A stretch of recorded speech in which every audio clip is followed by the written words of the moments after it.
कहानी की शुरुआत श्रीलंका से होती है, जहां घने जंगलों में श्रीलंकाई सेना कुछ मजदूरों के साथ दिखाई देती है। दिलचस्प बात यह है कि इन्हीं मजदूरों के बीच फिल्म का मुख्य खलनायक रणदीप हुड्डा भी मौजूद होता है। हमें पता चलता है कि रणदीप हुड्डा यहाँ अपने 3 भाइयों के साथ एक मजदूर के रूप में काम कर रहा है। फिल्म में रणदीप हुड्डा का नाम राणा तंगा है और उसका एक भाई विनीत कुमार सिंह सोलू के नाम से जाना जाता है।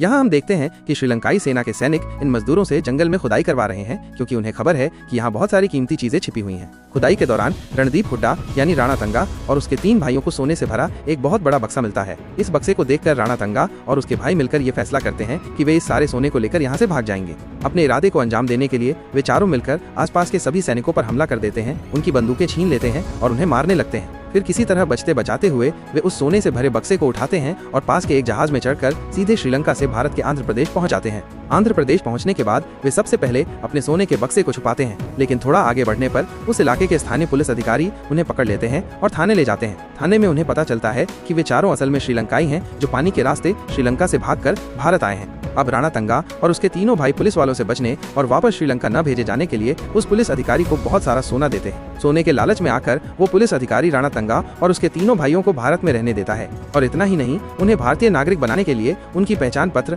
ID भी बनवा देता है। इसके बाद हम देखते हैं कि राणा तंगा अपने तीनों भाइयों के साथ मिलकर आंध्र प्रदेश के उसी तटीय इलाके में रहने लगता है और धीरे धीरे आसपास के सभी गाँवों पर अपना दबदबा बना लेता है। इस दौरान जो भी राणा तंगा को रोकने की हिम्मत करता या उसके खिलाफ जाता, राणा तंगा और उसके भाई मिलकर उसे खत्म कर देते। इस तरह देखते ही देखते राणा तंगा का आसपास के 30 गांवों पर कब्जा हो जाता है और इन सभी गांवों के लोग उससे डरने लगते हैं।